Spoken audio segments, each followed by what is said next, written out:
Hello friends, welcome to trading Hunar. आज हम इस वीडियो में प्रिसीजन कैमसेप्ट्स लिमिटेड का फंडामेंटल एनालिसिस करेंगे। ये फंडामेंटल एनालिसिस हम FY20 का करेंगे, यानी जो साल मार्च 2020 में खत्म हुआ है हम उसका एनालिसिस यहाँ पर करने जा रहे हैं। ये पूरे एक साल का एनालिसिस होगा और इसके लिए हम पाइथागोरस की स्कोर की मदद लेंगे। पाइथागोरस की स्कोर में 9 क्राइटेरिया होते हैं और किसी भी कंपनी को हर क्राइटेरिया को फुलफिल करने पर एक एक पॉइंट मिलता है। तो इस प्रकार से कोई भी कंपनी मैक्सिमम 9 पॉइंट्स अचीव कर सकती है। हालांकि कैटेगराइजेशन के हिसाब से जो कंपनी 7, 8 या 9 का स्कोर अचीव करती हैं हम उन्हें स्ट्रॉन्ग फंडामेंटल वाली कंपनियां कहते हैं, और जो कंपनीज 4, 5 या 6 का स्कोर अचीव करती हैं वो हम एवरेज फंडामेंटल वाली कैटेगरी में रखते हैं। जो कंपनीज 0, 1, 2 या 3 का स्कोर अचीव करती हैं वो कंपनीज पुअर फंडामेंटल वाली कंपनियां होती हैं और हमें ऐसी कंपनीज में इन्वेस्टमेंट करने से बचना चाहिए। तो फ्रेंड्स, जैसा कि आप अपनी स्क्रीन पर देख रहे हैं, हमारे इस एनालिसिस के लिए होंगे 3 राउंड, और ये राउंड है हमारी प्रॉफिटेबिलिटी जिसमें 4 क्राइटेरिया हैं। दूसरा राउंड है हमारा लीवरेज जिसमें 3 क्राइटेरिया हैं, और तीसरा राउंड है हमारा ऑपरेशनल एफिशिएंसी जिसमें कि 2 क्राइटेरिया हैं। तो इस तरह से हम 3 राउंड्स में पूरे 9 क्राइटेरियाज को कंप्लीट करेंगे और उसके बाद में हम कंपनी के ग्रे एरियाज के बारे में डिस्कस करेंगे। ये हमने एक नया सेक्शन ऐड किया अपने वीडियोस में, और इसमें हम कंपनी के ग्रे एरियाज के बारे में बात करेंगे, यानी कंपनी की शॉर्टकमिंग्स के बारे में बात करेंगे। हम यहाँ पर ये दिखाएंगे कि कंपनी ने यदि कोई पॉइंट लूज किए हैं तो वो कहाँ पर लूज किए हैं। हम आपको प्रॉफिट एंड लॉस अकाउंट और कंपनी के बैलेंस शीट के साथ में दिखाएंगे, एनालिसिस करके कहाँ पर कंपनी से चूक हुई है और कहाँ पर वो पॉइंट अचीव कर सकती थी लेकिन अचीव नहीं कर पाई है। तो ये सब आप देखिएगा तीसरे राउंड के बाद में ग्रे एरियाज में। फ्रेंड्स, अभी आप अपनी स्क्रीन पर हमारा डिस्क्लेमर देख रहे हैं जो कि हमारी वेबसाइट www.tradinghunar.com पर भी अवेलेबल है। तो अब हम इस वीडियो की शुरुआत करते हैं प्रिसीजन कैमसेप्ट लिमिटेड के फंडामेंटल एनालिसिस की। लेकिन फ्रेंड्स, इसके पहले मैं आपको एक चीज बता दूं कि ये कंपनी हमारी एक सीरीज है जिसको कि हम स्टार स्टॉक्स के नाम से जानते हैं, और हमने ये 13 तारीख को मैंने इस वीडियो को पोस्ट किया था।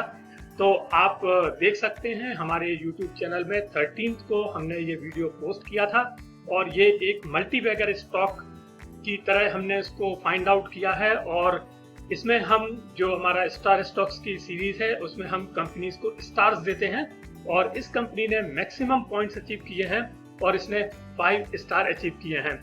ये वीडियो मैं इसलिए और पोस्ट कर रहा हूँ क्योंकि अभी इसका आने वाला है रिजल्ट, शायद 17th या 18th को इसका रिजल्ट आने वाला है। तो ये जो वीडियो है वो काफी ज्यादा इम्पोर्टेंट हो जाता है, ये स्टॉक काफी ज्यादा इम्पोर्टेंट हो जाता है। और ये जो मैंने अभी आपको मेंशन किया है ये आप हमारे इस वीडियो के डिस्क्रिप्शन बॉक्स में उसका लिंक भी देख सकते हैं, तो वहां से भी आप इसको देख सकते हैं इस वीडियो को। तो आइए शुरुआत करते हैं इस वीडियो की और चलते हैं अपने पहले राउंड में। हमारा पहला राउंड है प्रॉफिटेबिलिटी का। इस राउंड में है 4 क्राइटेरिया हमें देखना है। सबसे पहला क्राइटेरिया जो है पॉजिटिव नेट इनकम। हमें यहाँ पर देखना है कंपनी की जो इनकम है वो पॉजिटिव है या नहीं।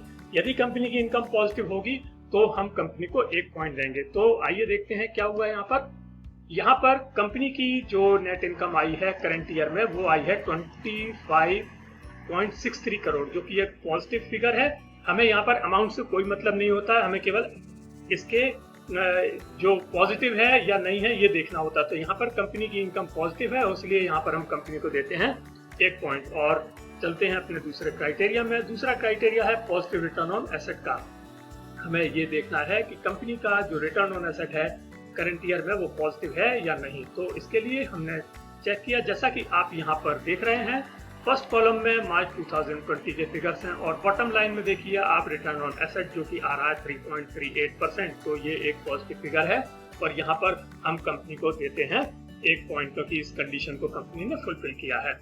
और अब हम चलते हैं अपने तीसरे क्राइटेरिया में। तीसरा क्राइटेरिया है positive operating cash flow. Operating cash flow या जिसे हम कैश फ्लो फ्रॉम ऑपरेशंस भी कहते हैं, वो हमें देखना है कि यदि ये पॉजिटिव होगा तो कंपनी को 1 पॉइंट मिलेंगे। तो यहाँ पर हमने चेक किया और हमने देखा कि कंपनी का जो कैश फ्लो फ्रॉम ऑपरेशंस है ये आ रहा है 85.31 करोड़। फ्रेंड्स, ये जो फिगर्स आपको दिखाई दे रहे हैं लैक्स में है और मैं इनको करोड़ में कन्वर्ट करके आपको बता रहा हूँ। तो ये ऑपरेटिंग कैश फ्लो है इनका 85.31 करोड़, तो ये भी एक पॉजिटिव फिगर है और यहाँ पर भी कंपनी को एक और पॉइंट मिलता है।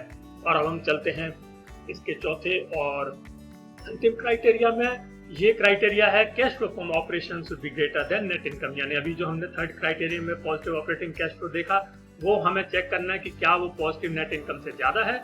यदि ऐसा होगा तो कंपनी को एक पॉइंट मिलेगा। तो अभी अभी हमने देखा था कि कंपनी का जो नेट कैश फ्रॉम ऑपरेशन था वो 85.31 करोड़ था, जो कि नेट इनकम 25.63 करोड़ से ज्यादा है, और इसलिए यहाँ पर कंपनी को एक पॉइंट मिलेगा। आप देख सकते हैं ये इनका कैश फ्लो फ्रॉम ऑपरेशन से 85.31 करोड़, जो कि ज्यादा है इनके नेट इनकम 25.63 करोड़ से।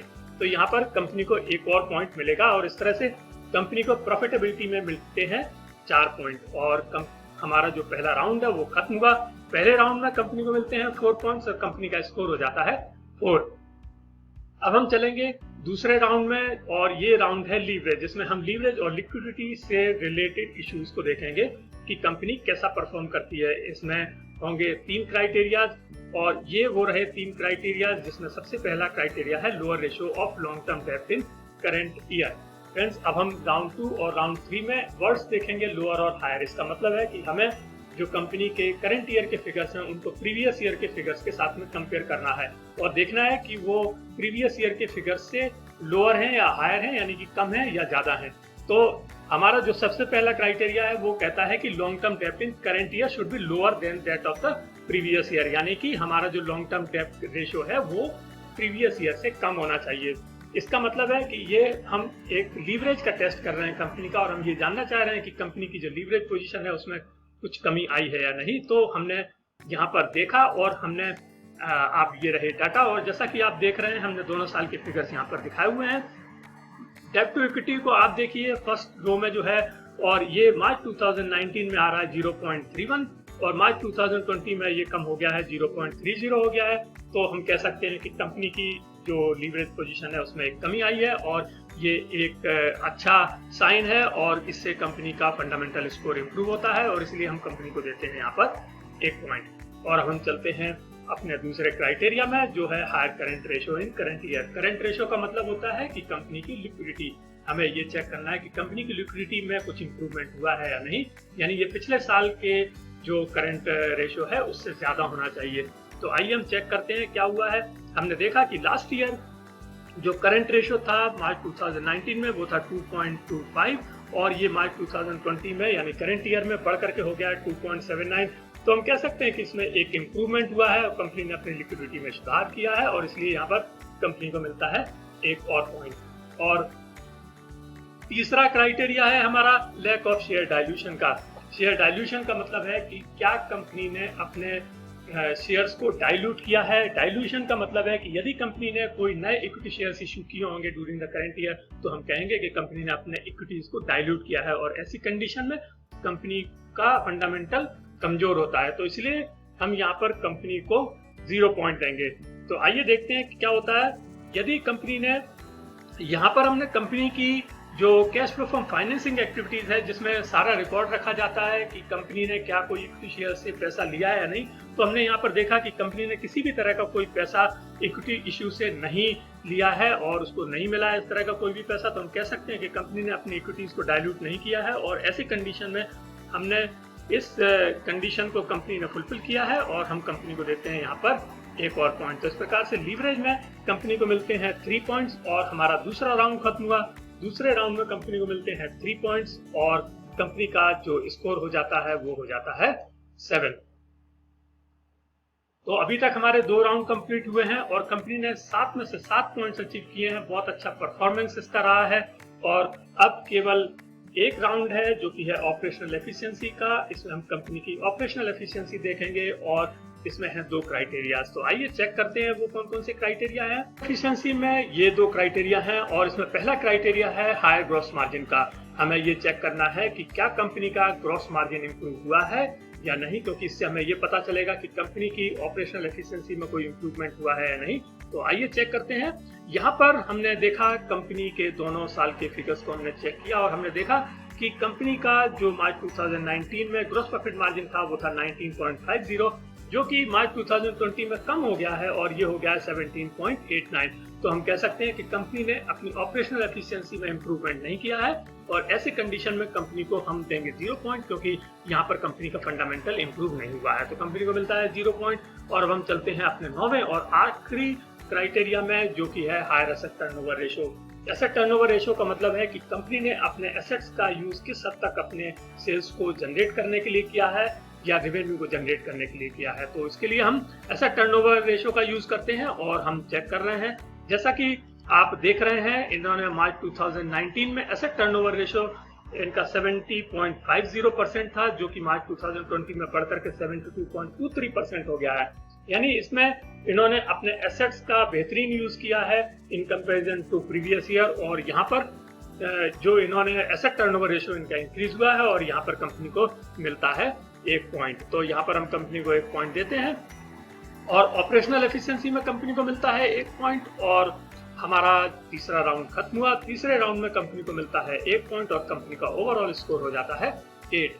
तो जैसा कि मैंने आपको पहले बताया था कि यदि कोई कंपनी 7, 8 या 9 का स्कोर अचीव करती है तो वो एक स्ट्रॉन्ग फंडामेंटल वाली कंपनी कहलाती है, और ऐसी कंपनियां बहुत कम होती हैं जिनका कि 8 का स्कोर आता है। तो ये था एक टोटल FY20 का प्रिसीजन केमसेप्ट्स लिमिटेड का फंडामेंटल एनालिसिस। लेकिन अभी हम देखेंगे कंपनी का ग्रे एरिया। तो हम चलते हैं कंपनी के ग्रे एरिया में, और ये रहा कंपनी का ग्रे एरिया। और इसमें जैसा कि अभी हमने देखा कि कंपनी को 8 पॉइंट्स मिले हैं और कंपनी ने 1 पॉइंट लूज किया है। वो हम डिस्कस करेंगे कहां पर उसने लूज किया है। तो जैसा कि आप देख रहे हैं, हम तीनों सेक्शंस को डिस्कस करेंगे। इन्होंने प्रॉफिटेबिलिटी में 4 में से 4 पॉइंट्स अचीव किए हैं, कोई प्रॉब्लम नहीं है। लीवरेज में भी इन्होंने 3 में से 3 पॉइंट्स अचीव किए हैं, लेकिन ऑपरेशनल एफिशिएंसी में इनको जो प्रॉब्लम आई थी वो थी ग्रॉस प्रॉफिट मार्जिन की। हालांकि ये बहुत ही माइन्यूटली इन्होंने मिस किया है इस पॉइंट को, अदरवाइज इनके पूरे 9 पॉइंट्स होते हैं। तो यहाँ पर जो इनका एबिट था वो लास्ट ईयर था 5.9%, जो कि इस साल कम होकर के 5.8% हो गया, यानी कि 0.1% से इनका जो ये पॉइंट गया है। जैसा कि आप देख रहे हैं यहाँ पर, ये है सेल्स के फिगर और ये है इनके एबिट के फिगर। तो बहुत ही कम मार्जिन से इनका एबिट मार्जिन की वजह से 0.1 की वजह से इनका 1 पॉइंट यहाँ पर गया है।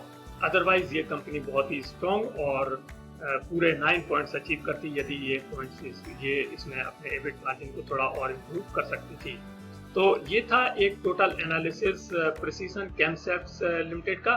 फ्रेंड्स, जैसा कि मैंने आपको पहले बताया था कि इस कंपनी का हमने स्टार स्टॉक्स में सिलेक्शन किया था और इस कंपनी ने 5 स्टार अचीव किए थे। आप उस वीडियो को जरूर देखिएगा, उसका लिंक मैं इस वीडियो के डिस्क्रिप्शन बॉक्स में डाल रहा हूं। तो प्लीज आप उस वीडियो को देखिएगा और देखिए कि हमने उसका सिलेक्शन क्यों किया है। और आपको ये वीडियो कैसा लगा? यदि आपको वीडियो अच्छा लगा हो तो प्लीज लाइक कीजिएगा और शेयर कीजिए, और यदि आपने अब तक हमारे चैनल को सब्सक्राइब नहीं किया है तो प्लीज हमारे चैनल को सब्सक्राइब कीजिएगा और बेल आइकन को प्रेस कीजिए। Thank you.